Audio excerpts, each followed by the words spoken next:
Rudal balistik hipersonik Yaman ke-16 gempur Bandara Ben Gurion di Tel Aviv lagi. Juru bicara Brigadir Jenderal Yahya Sari mengklaim bahwa serangannya memaksa jutaan pemukim Zionis mengungsi. Mengutip Al-Mayadin pada 30 Mei, hal itu diumumkan oleh Sari dalam pernyataannya pada Kamis 29 Mei 2025 malam, mengumumkan bahwa pasukannya telah melakukan operasi militer yang menargetkan Bandara Ben Gurion di kota Yafa menggunakan rudal balistik hipersonik. Sari mengonfirmasi bahwa serangan rudal tersebut berhasil mengenai sasarannya, di mana mengganggu lalu lintas udara dan memaksa jutaan pemukim Zionis mengungsi. Serangan terbaru ini diklaim adalah rudal ke-16 yang diumumkan telah diluncurkan ke Israel pada bulan Mei ini bersama dengan 6 pesawat tak berawak lainnya. Lebih lanjut, Sari bersumpah akan terus melanjutkan sampai agresi di Gaza berakhir dan pengepungan dicabut.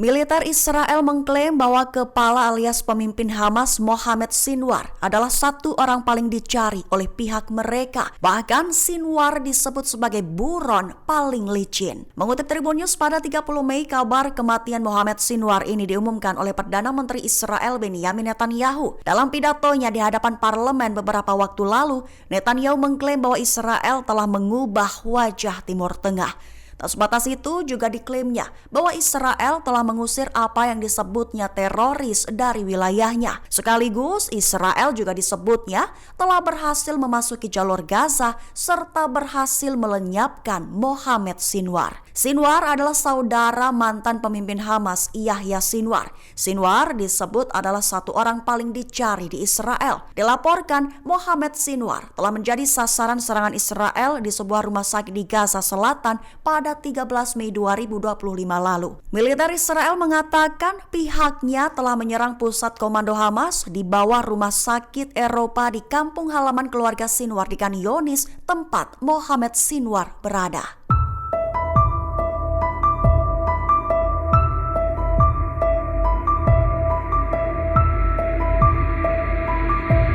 Militer Israel disebut telah melakukan evakuasi paksa pasien di rumah sakit Al-Auda. Sebelumnya dikabarkan IDF juga telah mengepung rumah sakit tersebut, menjebak 160 warga Palestina di dalamnya. Mengutip Al-Mayadin pada 30 Mei, Kementerian Kesehatan di Gaza mengonfirmasi bahwa Israel menuntut evakuasi penuh rumah sakit, di mana yang secara efektif membuat rumah sakit tersebut tidak dapat digunakan lagi.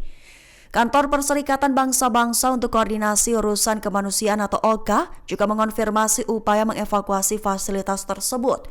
Rumah sakit itu terletak di wilayah utara jalur Gaza, melaporkan bahwa 97 orang masih berada di dalam fasilitas tersebut pada saat pengusiran, di mana 13 diantaranya adalah pasien dan individu yang terluka bersama dengan 84 personil medis. Rumah sakit Al-Auda dalam pernyataannya mengungkap bahwa ini adalah upaya evakuasi paksa yang dilakukan Israel.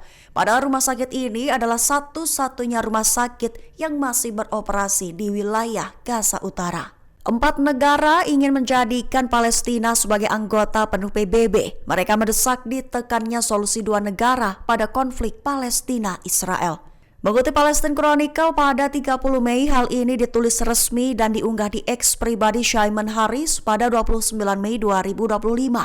Adapun keempat negara tersebut adalah Irlandia, Norwegia, Spanyol, dan Slovenia. Mereka menyerukan kepada masyarakat internasional untuk menerima negara Palestina sebagai anggota penuh PBB, menganggap pengakuan resmi sebagai langkah mendasar menuju terciptanya perdamaian yang adil dan abadi di kawasan. Lebih lanjut, mereka menyatakan komitmen mereka telah memberikan dampak yang tidak dapat disangkal pada dinamika internasional terkait konflik di Gaza, menciptakan momentum bagi pelaksanaan solusi 2 negara. Presiden Amerika Serikat Donald Trump diperkirakan akan segera mengumumkan gencatan senjata sementara di Gaza. Di satu sisi, Hamas memberikan respons tegas terkait usulan gencatan senjata dari utusan Amerika untuk Timur Tengah, Steve Witkoff tersebut. Mengutip The New Arab dan Kabarni pada 30 Mei, Trump diperkirakan akan mengumumkan kesepakatan tersebut setelah persetujuan akhirnya. Hamas mengonfirmasi pada Kamis 29 Mei bahwa mereka telah menerima proposal tersebut, sementara Israel belum memberikan komentar. Menurut Al-Arabi Al-Jadid, Amerika Serikat, Mesir, dan Qatar akan menjadi penjamin perjanjian tersebut, di mana isi usulan gencatan itu adalah gencatan senjata selama 45 hingga 60 hari, mencakup jaminan pribadi dari Presiden Amerika Serikat, Trump, bahwa Israel akan mengadakan perundingan untuk mengakhiri perang secara permanen. Sementara itu, Basyem Naim, anggota Biro Politik Hamas, mengumumkan pada Kamis 29 Mei malam bahwa usulan Amerika Serikat untuk gencatan senjata di Gaza yang menurut Washington telah disetujui Israel tidak menanggapi tuntutan rakyat Palestina. Namun ia menambahkan bahwa pihaknya sedang mempelajari dengan semua tanggung jawab nasional tanggapan terhadap usulan tersebut. Presiden Prancis Emmanuel Macron mengeluarkan ancaman kepada Israel, menyatakan bahwa tindakan diperlukan dalam beberapa jam dan hari ke depan. Mengutip Al-Arabiah, pada 30 Mei hal itu diutarakan oleh Macron pada Jumat 30 Mei waktu setempat saat berkunjung ke Singapura. Lebih tepatnya, Macron mengatakan bahwa negara-negara Eropa harus memperkuat posisi kolektif terhadap Israel jika negara itu tidak menanggapi dengan tepat situasi kemanusiaan di Gaza. Dengan meningkatnya tekanan internasional terhadap Israel atas krisis kelaparan yang semakin parah di Gaza, Macron mengatakan bahwa tindakan diperlukan dalam beberapa jam atau hari ke depan. Ia juga menegaskan pengakuan negara Palestina dengan sejumlah syarat adalah bukan hanya kewajiban moral, tetapi juga kebutuhan politik.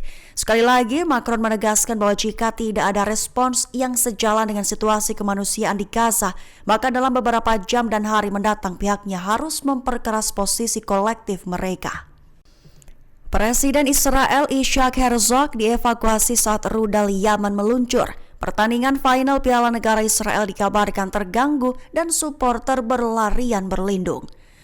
Mengutip Palestine Chronicle, pada 30 Mei luncuran rudal itu terjadi pada Kamis 29 Mei 2025. Dikabarkan, luncuran dari Yaman itu mengganggu pertandingan final Piala Negara Israel yang diadakan di Stadion Bloemfontein di Tel Aviv dan dihadiri oleh Presiden Israel Ishak Herzog. Pertandingan dikabarkan harus dihentikan 2 kali, pertama karena rudal dan kedua karena nyanyian rasis dari para penggemar. Menurut media Israel, Herzog harus dievakuasi dari peron stadion ke lokasi yang aman saat sirine bergema. Surat kabar Israel Yediot Ahronot melaporkan pemandangan kepanikan di antara ribuan penonton, di mana mereka yang diperintahkan untuk berbaring di lantai stadion beberapa menit setelah sirine berbunyi. Download Tribun X sekarang, menghadirkan lokal menjadi Indonesia.